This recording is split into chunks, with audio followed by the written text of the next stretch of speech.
అందరికీ నమస్కారం. ఆంధ్రప్రదేశ్ ఎంపీ ఎన్నికల్లో ఎవరి సత్తా ఎంతవరకు ఉంది, ఎవరు గెలుస్తారు, ఎవరు ఓడిపోతారు అన్నది ఒక అంచనా ప్రకారం ఈ రోజు మనతో సంభాషించడానికి ex deputy collector Ram Gopal Rao గారు ఉన్నారు. నమస్కారం సార్. నమస్తేమ్మా. సార్, కొన్ని స్థానాల్లో అంటే కొన్ని నియోజకవర్గాల్లో ఎంపీలకు సంబంధించి ఎవరెవరు గెలుస్తారు అన్నది మాత్రం ఈరోజు మనం చర్చించుకోబోతున్నాం సార్. సో ఫస్ట్ విశాఖపట్నానికి సంబంధించి వైసీపీ నుంచి బొత్స ఝాన్సీ లక్ష్మి గారు పోటీ చేస్తున్నారు. టీడీపీ నుంచి మోతుకుమిల్లి భరత్ గారు చేస్తున్నారు. ఐఎన్సీ నుంచి పులుసు సత్యనారాయణ రెడ్డి చేస్తున్నారు. సో వీళ్ళు ఎవరు గెలవబోతున్నారు, ఎవరెవరి సత్తా ఎంతవరకు ఉంది, ఒక అంచనా ప్రకారం మాట్లాడుకుందాం సార్. ముందుగా ఇప్పుడు విశాఖపట్నం అన్నది ప్రత్యేకించి ఆంధ్రప్రదేశ్లో చాలా పెద్ద నియోజకవర్గం అది. అవును. అక్కడ విశాఖపట్నంలో బెనిఫిషరీస్ కంటే నాన్ బెనిఫిషరీస్ ఎక్కువ ఉంటారు. సోషల్ సెక్యూరిటీ ఏదైతే ఉందో ఈ సంక్షేమ ఫలాలు పొందే వాళ్ళకంటే ఎక్కువ tax payers, officials, business community వీళ్ళు చాలామంది ఉంటారు. అక్కడ ఒక పర్టికులర్ కమ్యూనిటీ అనేది కాకుండా ఓవరాల్ వైజాగ్లో చాలా రకాల ఇంక్లూడింగ్ ఒరిస్సా వాళ్ళు, కళింగాస్ వాళ్ళు కూడా చాలామంది అక్కడ సెటిలర్స్ ఉంటారు. ఇక్కడ వైజాగ్ ఏదైతే ఉందో ఒక కాస్మోపాలిటన్ టైపు నియోజకవర్గము. అక్కడ గతంలో ఏదైతే ఉందో ఇప్పుడు బొత్స ఝాన్సీ అంటే మన బొత్స సత్యనారాయణ గారి భార్య ఉన్నది. తర్వాత భరత్ ఏదైతే ఉందో టీడీపీకి వెళ్ళి ఉన్నారు, కాంగ్రెస్కి వెళ్ళి ఆయన సత్యనారాయణ రెడ్డి ఉన్నారు. కాబట్టి ఇక్కడ కాంగ్రెస్కు స్థానం లేదు. మొత్తం ఆంధ్రప్రదేశ్లో కాంగ్రెస్ ఏదైతే ఉందో లీస్ట్ పొజిషన్ లీస్ట్ పొజిషన్ అది ఒక జాతీయ పార్టీ. ఒక 60 ఏళ్ళు పరిపాలన చేసిన దేశాన్ని పరిపాలించిన పార్టీ ఉన్నది. దాని మీద ఎందుకంటే ఆంధ్రులకు కాంగ్రెస్ మీద, బీజేపీ మీద కడుపు మంట మండి ఉన్నారు వాళ్ళు. గత 10 ఏళ్ళ నుంచి ఏదైతుందో తెలంగాణ ఆంధ్ర విభజన జరిగినప్పటి నుంచి వాళ్ళిద్దరి మీద బద్ధ శత్రుత్వంతో, ఈవెన్ ముస్లిమ్స్ బ్రిటిష్ కంటే ఎక్కువ, వాళ్ళ కంటే ఎక్కువ కూడా వీళ్ళ మీద ఏదే కక్ష, ద్వేషము, ఇబ్బంది, బాధ, ఇవన్నీ అన్యాయాలు జరిగినాయి. వ్యక్తపరచలేని పరిస్థితి ఉన్నది.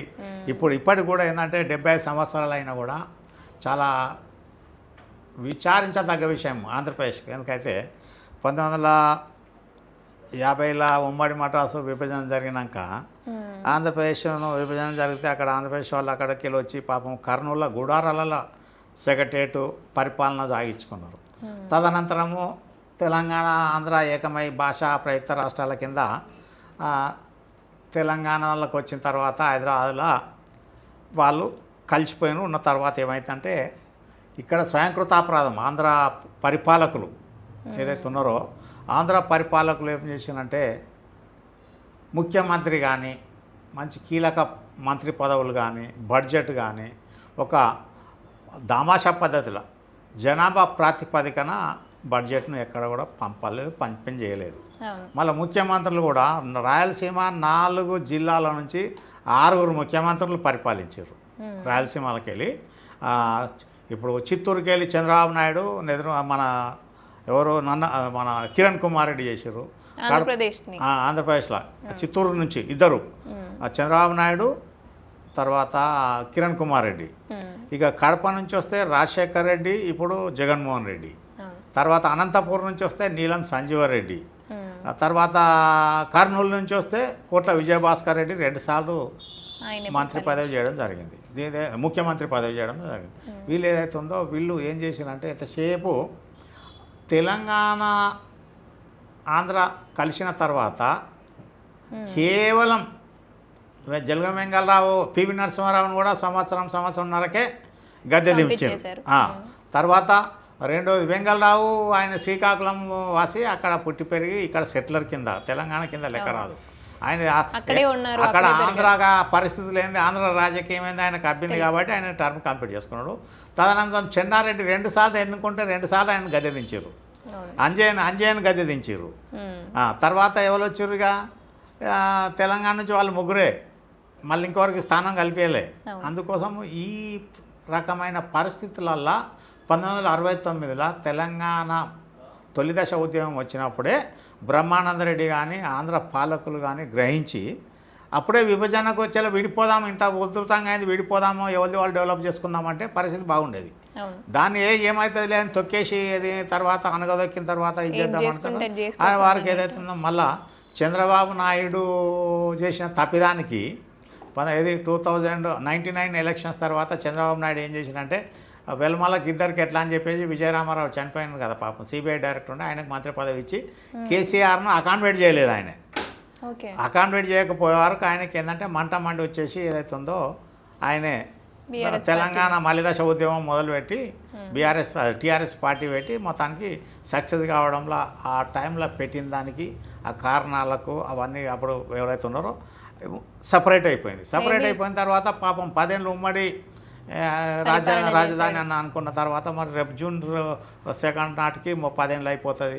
వాళ్ళకు కూడా ఇప్పటికి కూడా పోయి ఇక్కడ చంద్రబాబు నాయుడు ఏం చేసినంటే అమరావతిలో పర్మనెంట్ ఏదైతే ఉందో ఒక రాజధాని కట్టడానికి విజయవాడ పక్క పంటి 1000 ఎకరాలు అయితే సరిపోతుంది. దాన్ని ఏదో చేద్దామని చెప్పి ఏదైతుందో అసలు రాజధాని నిర్మాణం పక్కకు పెట్టి ఆడ రియల్ ఎస్టేట్ నిర్మాణము కోసము 30,000 ఎకరాలు 35,000 ఎకరాలు సేకరించి సిఆర్డిఏ ఇవన్నీ పెట్టేసి ఇవన్నీ చాలా పెద్ద తప్పు అన్నట్టు. అది అక్కడ వరకు ఇప్పటికి కూడా కాలేదు కదా. తదనంతరం ఆయన 5 ఏళ్ళలో దిగిపోగానే మళ్ళీ ఇప్పుడు వైఎస్ మన జగన్మోహన్ రెడ్డి రాగానే ఈయన 3 బై అగల సౌత్ ఆఫ్రికా మోడల్ రాజధాని కోసం వచ్చింది ఆయన. 3 రాజధానులు సౌత్ ఆఫ్రికాలో ఉన్నాయి అన్నట్టు. ఇప్పుడు కేప్ టౌన్లో కానీ ప్రిటోరియా కానీ జోహన్నెస్బర్గ్లో కానీ వాళ్ళ దగ్గర 3 జాగాలో 3 రాజధానులు ఉంటాయి. ఎగ్జిక్యూటివ్ ఒక దగ్గర, జ్యుడిషియరీ ఒక దగ్గర, లెజిస్లేచర్ ఒక దగ్గర. అదే రకంగా ఈయన కూడా కర్నూలు తర్వాత విజయవాడ తర్వాత వైజాగ్ అన్నారు కాబట్టి వైజాగ్లో దాన్ని బట్టి పెట్టారు. ఇక్కడ ఏదైతుందో వైజాగ్లో ఆమె సిట్టింగ్ ఎంపీ కాబట్టి యాంటీ ఇన్కంబెన్సీ ఉండదనకపోవడానికి కారణం లేదు, ఖచ్చితంగా ఉంటుంది. అయితే ఇక్కడ మనకి ఏదైతే ఉందో ఇక్కడ ఆంధ్రలో ఒక విచిత్రమైన పరిస్థితి అన్నట్టు.